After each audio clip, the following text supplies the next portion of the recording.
Ao domingo viajamos até ao espaço numa viagem conduzida pelo comentador da RTP, Miguel Gonçalves. Bom dia, Miguel. Bom dia, Cristina. Hoje começamos com cometas, bactérias e vidas improváveis.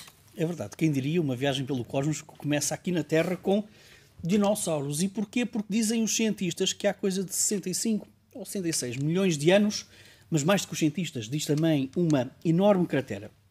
Tem cerca de 150 km de diâmetro e 20 km de profundidade e que está por baixo da península do Yucatán, no México, que, naquela altura, um objeto celestial, asteroide ou cometa, ainda há muitas dúvidas, terá embatido com a Terra e isso terá provocado o fim do reino dos dinossauros e cerca de 3/4 das espécies vegetais e animais que viviam na Terra.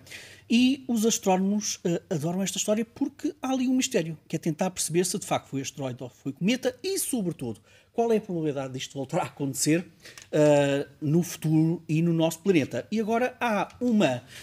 Não é uma nova teoria, é uma teoria que já foi proposta há algum tempo, mas que agora tem novos dados e que diz que, feita uma análise estatística, mas também gravitacional, daquilo que são os cometas Sun-Grazers, e agora aqui é importante explicar o que é isto, são cometas que se aproximam muitíssimo do Sol, alguns deles morrem no Sol, chocam com o Sol, há outros que dão a volta ao Sol e sobrevivem, mas diz esta teoria que estes cometas Sun-Grazers, que quando giram à volta do Sol, devido às forças da maré gravitacional, eles podem partir-se, e partir-se em pedaços um bocadinho menores. Apesar de tudo, menores, mas perigosos.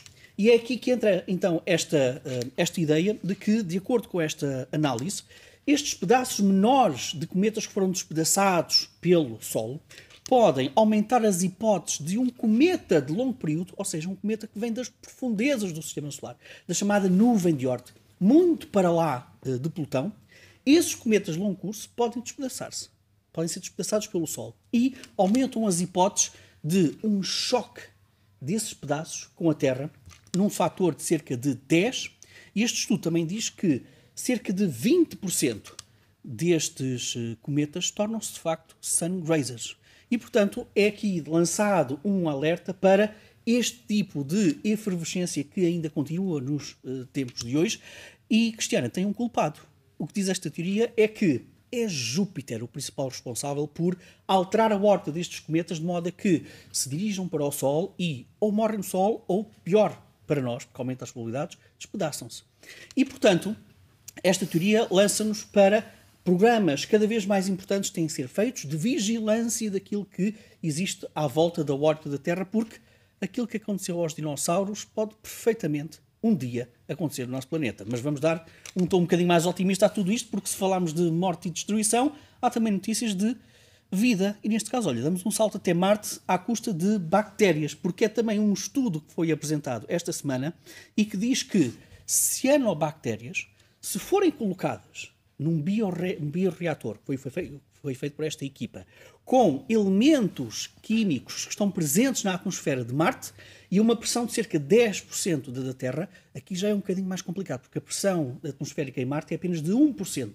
Neste estudo foi utilizado 10% da pressão da Terra. Então diz este estudo que as cianobactérias podem ser preciosos amigos de os futuros planos da humanidade em Marte. Porquê? Porque nestas condições, numa atmosfera com cerca de 96% de azoto e 4% de dióxido de carbono e 10% da pressão atmosférica, elas sobrevivem, elas crescem e, mais do que isso, quando elas têm as reações químicas absolutamente normais, elas fornecem também açúcares, aminoácidos e outros nutrientes que podem ser utilizados por outras bactérias, por outras entidades, e foi isso que aconteceu neste bioreator. E, portanto, as cianobactérias é mais um estudo que diz que provavelmente os nossos melhores amigos para os planos mais usados para a humanidade em Marte podem mesmo ser seres muitíssimo pequeninos.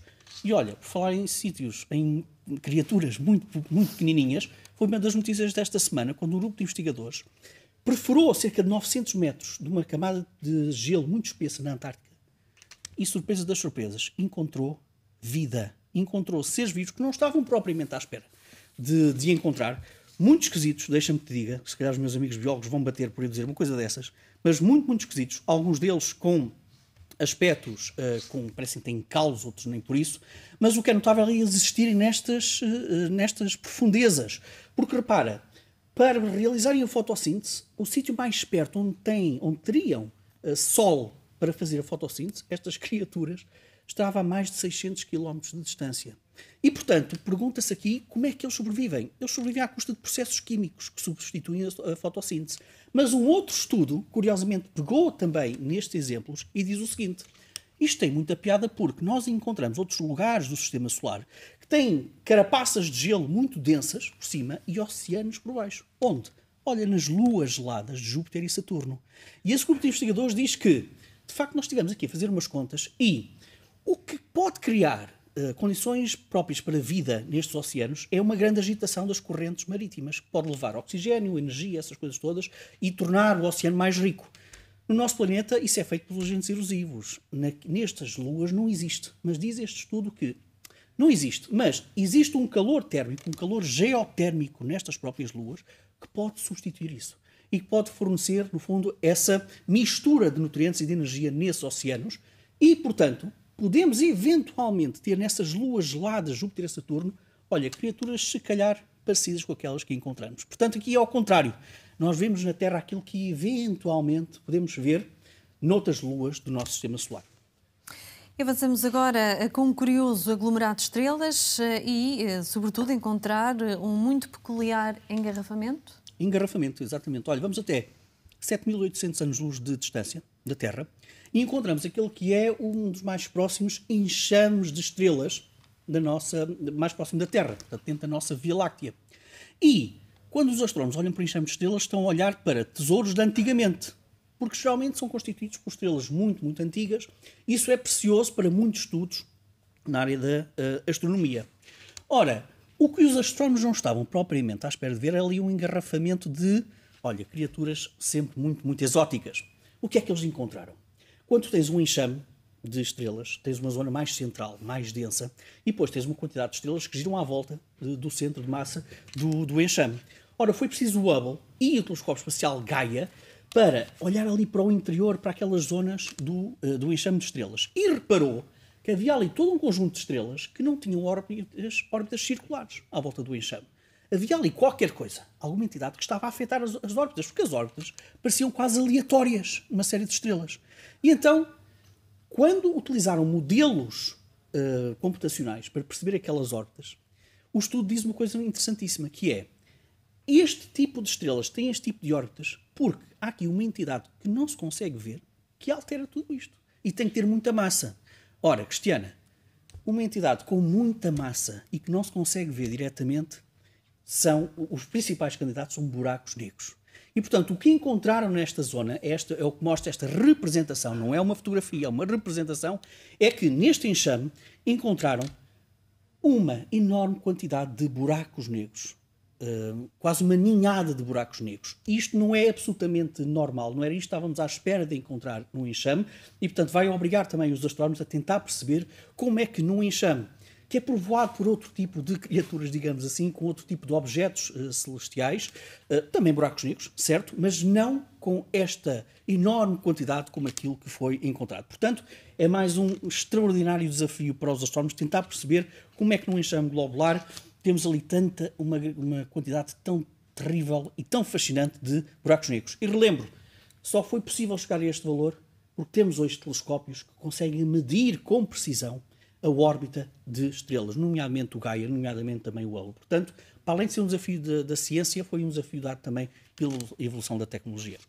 Miguel, para terminar, trazes uma outra vertente da notícia que marcou esta semana, a chegada da sonda da NASA a Marte. É verdade, mas curiosamente não vamos até Marte. O rover Perseverance foi um sucesso, correu tudo muito bem, quando foi um desafio tecnológico absolutamente extraordinário.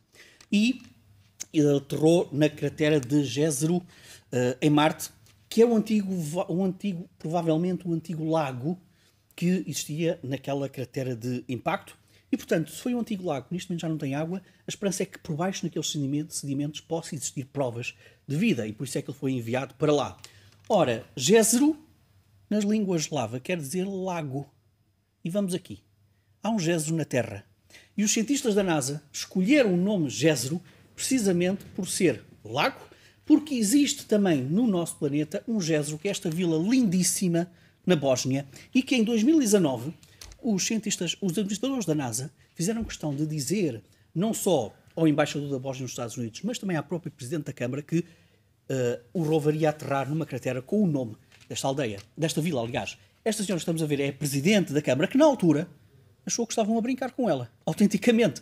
E os habitantes, cerca de 1.400 habitantes, também ficaram estupefactos. Inicialmente até acharam que aquilo era uma brincadeira, que estavam a gozar com a vila. Mas não, é mesmo verdade, chama-se Jezero. E, olha, as opiniões rapidamente mudaram. Porque esta Presidente da Câmara depois passou a achar muito boa ideia, que pode ser um estímulo para projetos de turismo e para que muitas outras pessoas possam visitar esta belíssima vila da Bósnia. Quando foi à altura do lançamento da missão, eles fizeram uma coisa lindíssima, que foi reunir todos os habitantes no centro da aldeia e pediram às crianças para enfeitarem as ruas da vila com imagens, com desenhos de Marte, ou como eles pensavam que podia ser Marte, e, no fundo, aproveitar um desígnio espacial para unir ainda mais a população, que também está cravada ali com uma série de diferenças étnicas. E o interessante, precisamente na altura em que aterrou o rover Perseverance em Marte, todos estes habitantes reuniram-se, olha, no pátio da única escola primária que existe em Jezero, para assistirem à chegada de um rover a um Jezero, que não era o deles, mas que também poderia ser. Miguel, obrigada. Até o próximo domingo.